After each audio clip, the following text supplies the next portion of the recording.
Hello, you're watching World Talks on TVP World. My name is Sasha Farbach. Polish President Karol Nawrocki continues with his first foreign trips across Europe. Now, the president is in Finland on Tuesday after completing his stay in Lithuania on Monday. It's all in order to strengthen regional ties and security. Now, to discuss it all further, we're joined in the studio by Bartłomiej Kot, resident fellow at the Casimir Pulaski Foundation. Good to have you back in the studio. Welcome. Hi. Welcome. So, I mean, he's been elsewhere, of course, big trips to the United States, but let's hone in. He was in Lithuania, he's now in Finland. What do we take from the significance of those locations for his trip? Well, certainly the president has chosen to be an active player in terms of the diplomatic endeavors of Poland. This is not very obvious. This is not necessarily what all the presidents did during the Third Republic, but there are certain competences in our constitution that allow president to be also an active player in terms of foreign policy. I bet that the choice of both Lithuania and Finland are very much connected to the security of the eastern flank of NATO. Of course, we heard also some rumors related to the cut in funding from the US when it comes to the presence in Lithuania, at least the training of American, not necessarily American, but Lithuanian troops under the American umbrella. And of course, Finland is an extremely important player in terms of not only security of the eastern flank, but also the continued effort for the support given to Ukraine. So I understand that the president wants to be right now an active player also in terms of serving as a bridge between the US administration, where he held meetings, and the partners on the eastern flank. Mm-hmm. I mean, as you said, despite with certain exceptions the Constitution, nevertheless having a president in this capacity going and, as you said, meeting allies from Donald Trump, also now NATO's eastern flank. I mean, ultimately that surely is to the positive effect of Poland. There's a lot of security measures, regional things that tie into that. So this is going to help the cause of Poland. Well, I hope so. I mean, this is, of course, my hope as a Polish citizen, that both the government and the president represent the same interest of Poland, as it is actually defined through the lens of security and foreign policy. It has always been.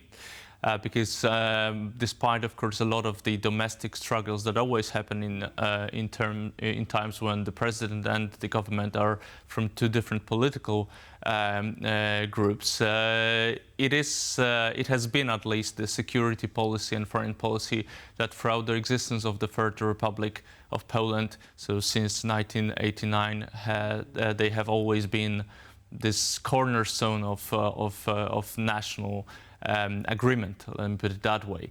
As I said, the president possessed certain competences when it comes to the representation of Poland abroad. He is the head of state. There are, of course, the provisions of the Constitution that encourage him to consult with the government, because it is the government that shapes the foreign policy. But despite, of course, a lot of domestic struggle that is connected to that, it looks like the security message that is currently given to our partners is pretty much the same from the mouths of the government and the president. So I heard a lot, especially in the Western Europe, that there are certain question marks to what extent Polish leadership is diminished because of the differences between the president and the government. But I can also underline that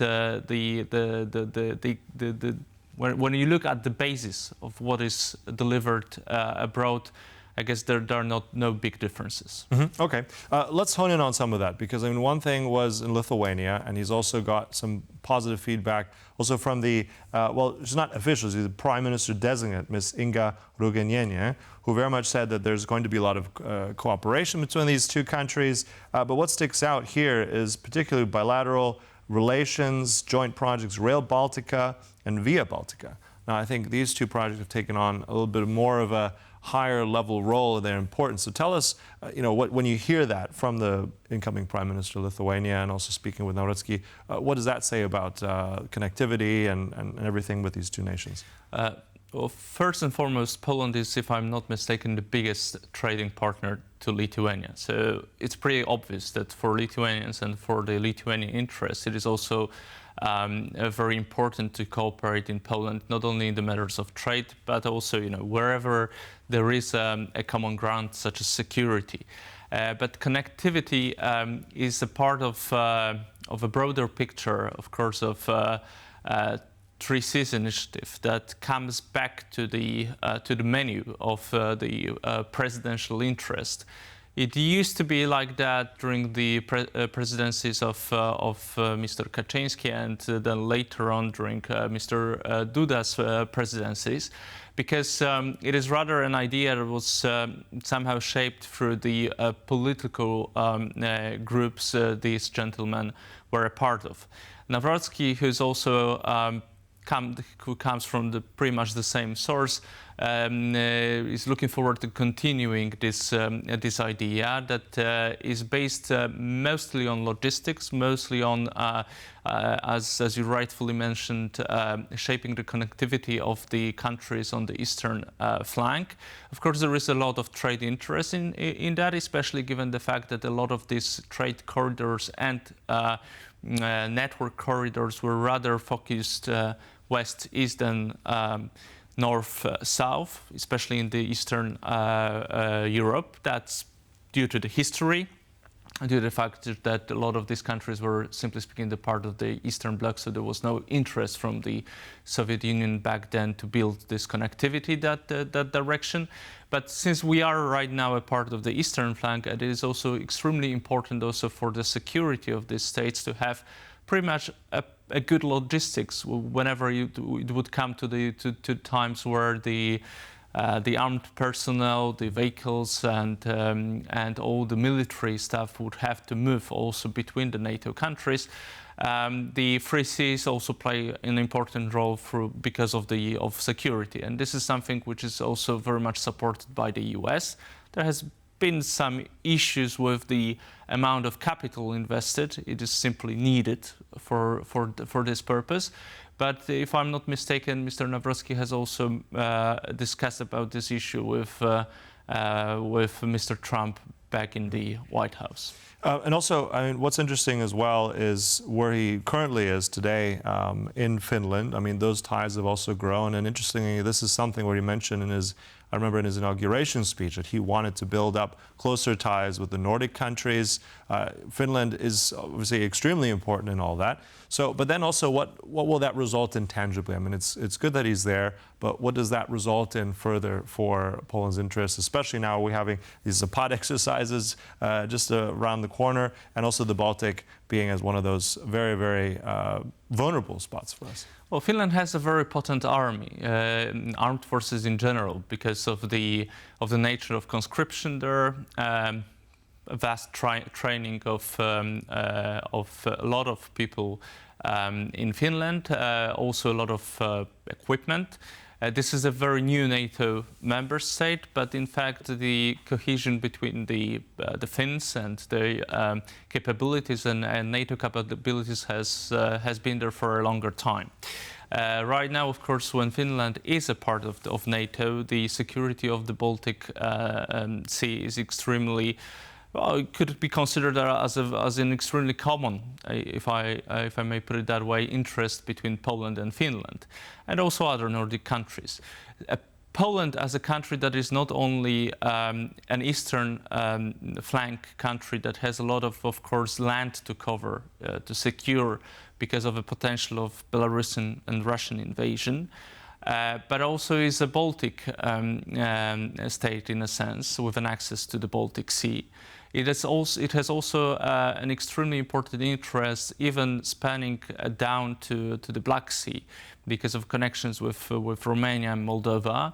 Is very much positioned in a place in Europe where it has to play on all these pianos at the same time.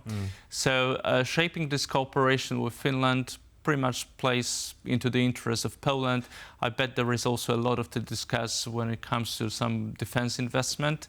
There are good Polish and Finnish companies right now that are developing a lot of capabilities that are necessary for both Poland and Finland. A lot of joint ventures already. And of course, Finland has come to the position of one of the leading nations in terms of the support given to Ukraine, and thanks to the very active position of the President of Finland, Stubb. So I understand that this is also a part of the discussion that will happen. Mm-hmm. Yeah, and I'm just curious as well. I mean, historically, if we look back just briefly, that V4 corridor, right? These countries, Visegrad 4, Poland being more aligned with looking at Slovakia, Hungary, that seems to have changed. Although, you know, if we look at Nawrocki's recent trip also with Meloni in Italy, sort of political ally, but yet he did mention the Nordics in his speech.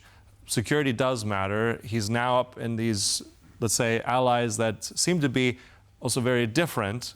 Is he moving a little bit, not just physically, but also maybe politically in that more direction? Are those, it's a bit of a juxtaposition. I'm just curious what you make of it. No, that's just really briefly. That's a very interesting point.